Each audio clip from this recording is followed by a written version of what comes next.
Assalamualaikum anak-anak juara. Selamat pagi dan salam sejahtera buat kita semua. Tabik pun. Semoga anak-anak juara saat ini dalam keadaan sehat walafiat. Jumpa lagi dengan Ibu Dini, Guru Bahasa Indonesia SMP Negeri 1 Baradatu. Kali ini kita akan belajar bahasa Indonesia yaitu KD 3.9. Anak-anak, kali ini kita akan membahas KD 3.9 yaitu mengidentifikasi informasi dari teks diskusi yang berupa pendapat pro dan kontra dari permasalahan aktual yang didengar maupun dibaca.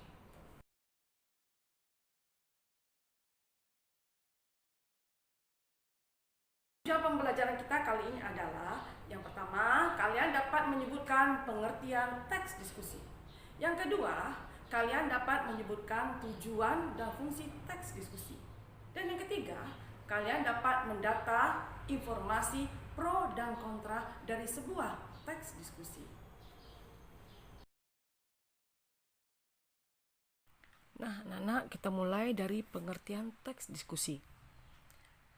Teks diskusi yaitu teks yang memberikan dua pendapat berbeda tentang suatu hal, pro atau kontra, yang mengakibatkan kedua belah pihak jadi saling membicarakan masalah yang menjadi persoalan tersebut.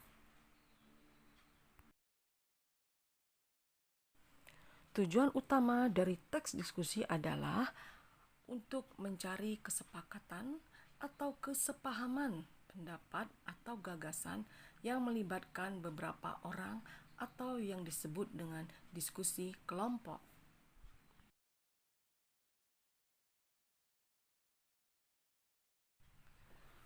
Fungsi teks diskusi adalah untuk melihat suatu masalah dari berbagai perspektif sebelum membuat keputusan atau rekomendasi.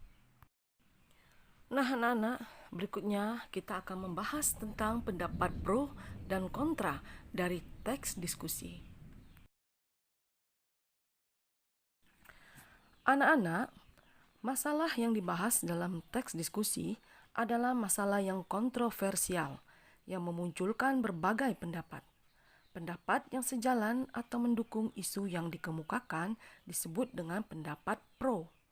Pendapat tersebut menunjukkan keberpihakan pada masalah yang disajikan. Sedangkan pendapat yang menentang merupakan pendapat yang bertolak belakang dengan pendapat yang mendukung. Pendapat ini bersifat menolak apa yang disampaikan oleh pendapat yang mendukung.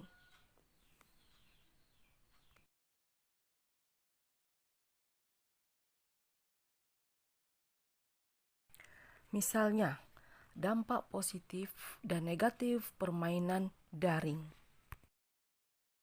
Baiklah anak-anak, kita lihat sekarang pendapat yang pro terhadap permainan daring. Yang pertama, melalui jaringan internet, pemain dimungkinkan untuk melakukan sosialisasi virtual tanpa dibatasi ruang dan waktu.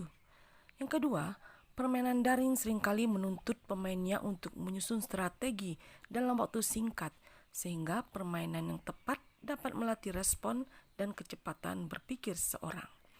Yang ketiga, permainan daring dapat meningkatkan koordinasi tangan dan mata. Sedangkan yang keempat, permainan daring juga dapat meningkatkan kemampuan berbahasa Inggris. Anak-anak juara, kali ini Ibu berikan contoh pendapat yang pro dan kontra dalam teks diskusi.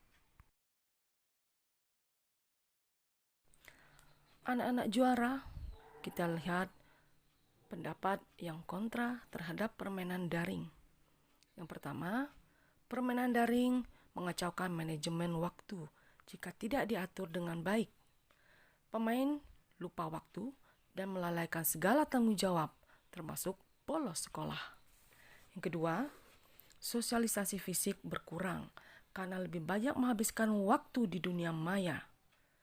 Yang ketiga, mengganggu kesehatan, terutama mata.